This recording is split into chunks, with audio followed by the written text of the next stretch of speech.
Le 12 février, Montreux accueillait la 27e édition des Trophées du commerce France-Suisse, réunissant les acteurs de la présence française en Suisse et de la coopération entre les entreprises suisses et françaises. Excellence et diversité des échanges étaient à l'honneur.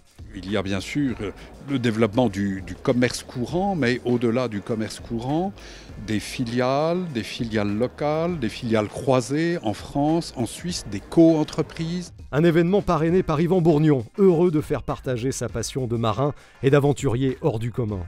On a la chance de faire un très beau métier, de faire rêver les gens, c'est quand même assez exceptionnel. Et donc pour les faire rêver, il faut aussi aller à leur rencontre et leur expliquer comment ça se passe, comment on monte un projet, comment on le crée, comment on trouve des partenaires, comment on construit un bateau. Voilà, comment tout ça, c'est tout un processus très long et je suis très heureux de pouvoir le raconter comme ça en direct.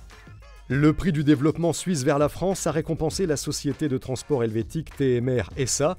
Et c'est à l'entreprise française Cegelec Mobility, présente depuis plus de 25 ans en Suisse, que TGV Lyria a remis le prix du développement français vers la Suisse.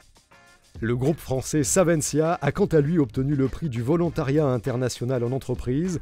Présent dans 29 pays, il exporte ses produits vers 120 destinations différentes. C'est véritablement donner la chance à des talents, puisque nous apportons une attention particulière déjà au recrutement des VIE. Donc c'est important que ces gens aient déjà un bon bagage, et ensuite on leur offre des perspectives d'évolution au sein du groupe. Soutenu par des locomotives de l'économie française, ce grand rendez-vous a cette année bénéficié du concours de Total dans le domaine de la responsabilité sociétale des entreprises. On est très honoré de participer à cet événement.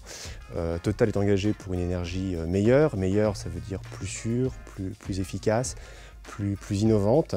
Et la politique RSE, à ce titre, est au cœur de nos préoccupations.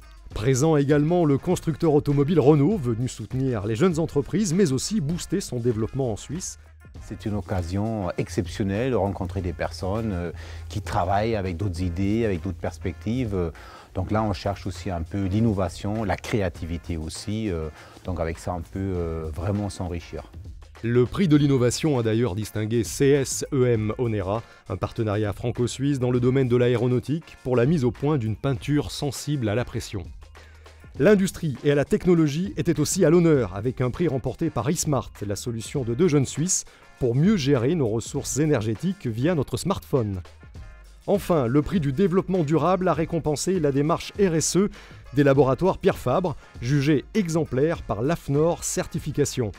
Depuis 26 ans, ce sont plus de 187 entreprises françaises et suisses qui ont ainsi été récompensées par la CCIFS.